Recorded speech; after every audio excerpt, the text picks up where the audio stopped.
नमस्कार, मैं हिमांशु और आप देख रहे हैं टारगेट विद हिमांशु। अगर आप पढ़ाई के प्रति बहुत गंभीर हैं, अगर आप भारतीय प्रशासनिक सेवा में जाकर उच्च पदों पर एक अधिकारी के रूप में कार्य करना चाहते हैं, तो यूपीएससी के द्वारा हर वर्ष आईएएस की परीक्षा कराई जाती है, उसमें आप सभी शामिल हो सकते हैं। एक शिक्षक के रूप में हम सभी के लिए आसान है यूपीएससी परीक्षा देना, अन्य सर्विसेज की तुलना में।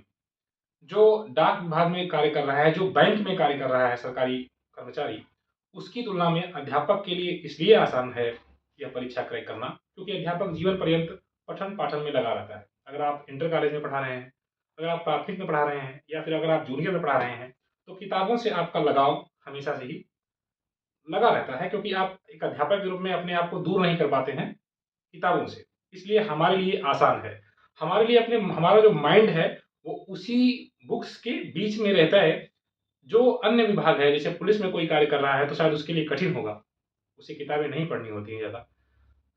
वो बाकी कार्य करता है, जो आप समझ रहे हैं पुलिस का कार्य है, तो ऐसे में उसके लिए कठिन है, लेकिन एक शिक्षक के लिए बहुत आसान है। और अगर आपने अभी तक स्ट्रेटजी नहीं बनाई है, तो मेरे फ्रेंड, इस वीडियो में हम इसी पर बात करने वाले हैं कि क्या असंभव है, क्या आईए जैसी परीक्षाएं पास करने के लिए दो दिमाग होने की जरूरत है, या दो हार्ट होने की जरूरत है, या कुछ एक्स्ट्रा जरूरत है? नहीं, वो सारी चीजें आपके पास हैं। बस आप उनको जागृत करने की जरूरत है, एक्टिव करने की जरूरत है। मैं आपको भी बोल रहा हूँ और स्वयं को भी बोल रहा हूँ, ठीक है? तो इस चीज को भी आप समझिएगा, क्योंकि बहुत से मेरे शिक्षक साथी हैं जो अभी 68,500 में सेलेक्ट हुए हैं, कुछ 69,000 में सेलेक्ट हुए हैं, और कुछ आगे कार्य अभी लगे हुए हैं, कुछ टीजीटी बीजीटी में भी सेलेक्ट हो गए हैं। तो हम सभी अगर यह सोचें कि अन्य सर्विसेज की तुलना में बेहतर है, हमारे पास हम टीचर हैं, और आराम से यहाँ पर मतलब हम इस परीक्षा में शामिल हो सकते हैं, और मेहनत करेंगे तो सफल भी हो सकते हैं। बिना मेहनत के तो सफल नहीं हो सकते, तो मेहनत करना है। थोड़ी सी मैं बात करूंगा आईएएस की परीक्षा में। देखिए, 3 परीक्षाएं होती हैं इसके। यहाँ पर प्रारंभिक परीक्षा होती है, मुख्य परीक्षा होती है जो, और तीसरा जो इंटरव्यू होता है, एक प्रकार से वो भी आपकी परीक्षा ही है। इस वीडियो में बात करूंगा सिर्फ प्रारंभिक परीक्षा की, क्योंकि अगर मैं तीनों परीक्षाओं पर बात करने लगूंगा तो बहुत वीडियो लंबा हो जाएगा और अपलोडिंग में समस्या होगा। प्रारंभिक परीक्षा पर बात करेंगे। मैं पहले ये बताने दीजिए, आप मूड बना लीजिए पूरा। जाएगा क्या बताइए? अगर आप टीचर के रूप में कार्य कर रहे हैं तो आपका क्या जाएगा? अगर आप आईएएस जैसी परीक्षा में शामिल होते हैं, पढ़ते हैं, तो क्या नुकसान होगा बताइए? मुझे लगता है कोई नुकसान नहीं होगा। हाँ, बहुत समय आपने गंवा दिया। हो सकता है कि आपकी उम्र 30 वर्ष हो सकता है कि आपकी उम्र 32 वर्ष भी हो सकता है कि आपकी उम्र 25 वर्ष ही हो।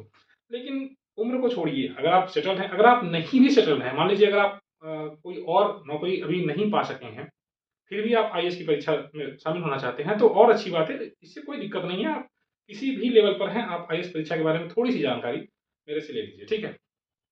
सबसे पहले प्रारंभिक परीक्षा होगी। आप जानते हैं प्रारंभिक परीक्षा वर्तमान समय में यूपीएससी जो कराता है, वो 2 परीक्षाएँ होती हैं, प्रश्न पत्र 1 और प्रश्न पत्र 2। प्रश्न पत्र 2 यानी कि सीसेट होता है, उसे सिर्फ क्वालीफाई करना है। मैं मेंस पर नहीं आऊँगा, मेंस पर मैं दूसरी वीडियो में आऊँगा। पहले आपको प्री क्वालीफाई करना है, यानी प्रारंभिक परीक्षा पास करेंगे तभी तो मेंस में जाएँगे। अगर प्रारंभिक परीक्षा पास ही नहीं कर पाएँगे, तो मेंस का समझकर ही आप क्या करेंगे, राइट? तो प्रारंभिक परीक्षा में 2 पेपर होते हैं, प्रश्न पत्र 1 और प्रश्न पत्र 2। प्रश्न पत्र 1 मतलब सामान्य अध्ययन। नाम से स्पष्ट है, सामान्य अध्ययन है, यानी सामान्य विषयों पर आपकी नॉलेज को चेक किया जाएगा।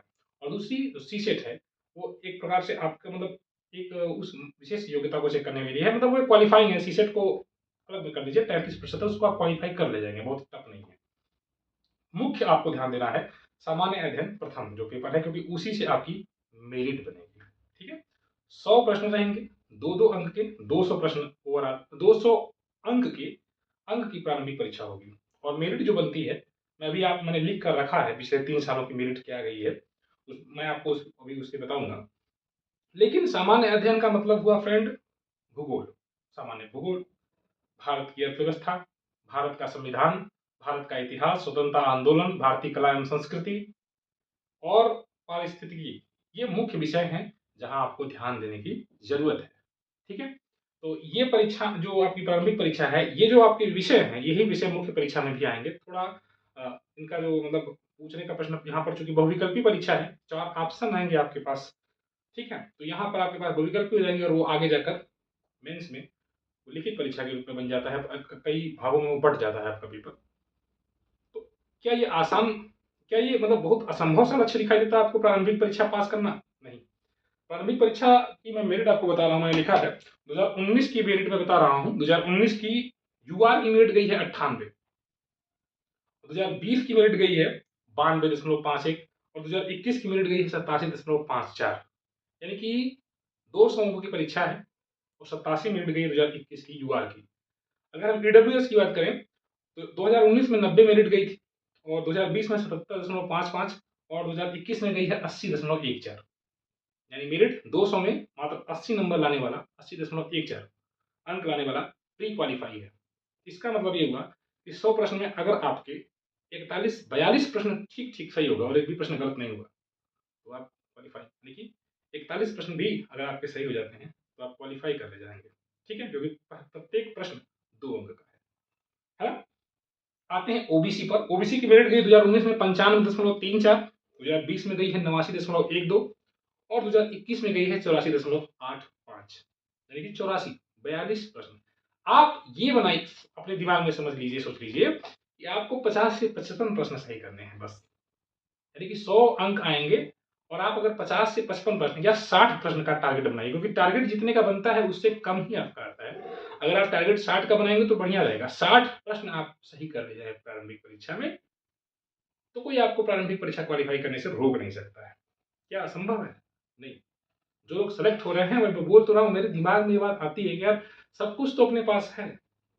अगर आप शिक्षक के या अगर आप सरकारी नौकरी कर रहे हैं तो आपके दिमाग में वो प्रेशर भी नहीं है, जो मेंटल हैरेसमेंट होता है ना समाज का, जो समाज के लोग जो ताने बोल देते हैं कि आप किसी लायक नहीं है अभी वो इतने दिन से, ये चीज आपके माइंड में तो नहीं है।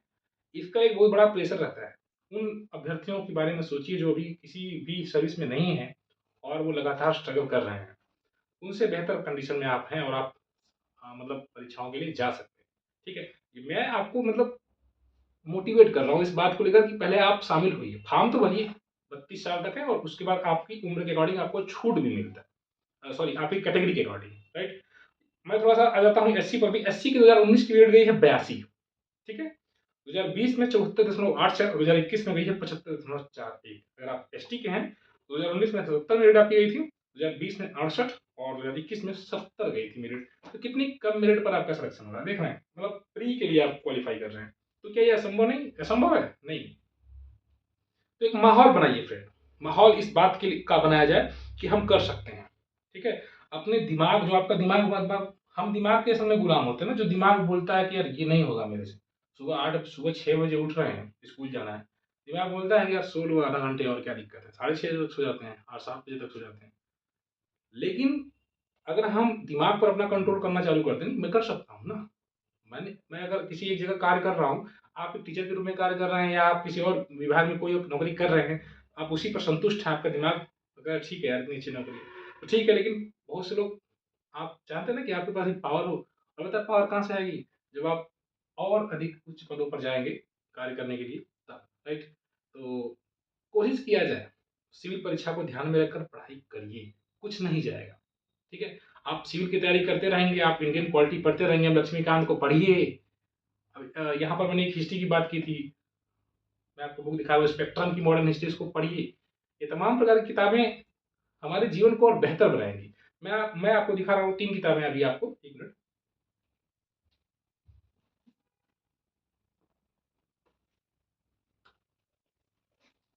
ये 3 किताबें हैं जिनको भी आपको पढ़ना है। ठीक है, अभी ये एक किताब है, सबसे अच्छी किताब भारत की राज्य व्यवस्था, ये लक्ष्मीकांत साहब है। और दूसरी हिस्ट्री के लिए आप ये देखिए स्पेक्ट्रम, इसको टारगेट किया हूँ, अभी इस पर लग गया हूँ इनको। और तीसरी है भारतीय कला और संस्कृति, इनको मैंने लाया लेकिन मैं इनको पढ़ नहीं पाया, इसलिए इसको पढ़ता हूँ थोड़ी सी दिक्कत होती है, क्योंकि हिस्ट्री को पढ़े बिना ये समझ में अच्छे से नहीं आएगा। ठीक है, तो थोड़ा सा इसीलिए मैं हिस्ट्री पहले पढ़ना शुरू कर दिया हूँ, और हिस्ट्री के बाद फिर अभी मैं भूगोल की भी बात करूंगा नेक्स्ट वीडियो में, क्योंकि अभी भूगोल को रोका गया है। ठीक है, फिलहाल आप भी इसी तरह से टारगेट बनाइए और जो भी चीजें हैं शेयर करिए। ठीक है, मिलते हैं फिर नेक्स्ट वीडियो में। अगर आपको कोई प्रश्न है जरूर पूछा करिए और थोड़ा सा वीडियो को शेयर किया करिए। मिलते हैं नेक्स्ट वीडियो में, गुड बाय।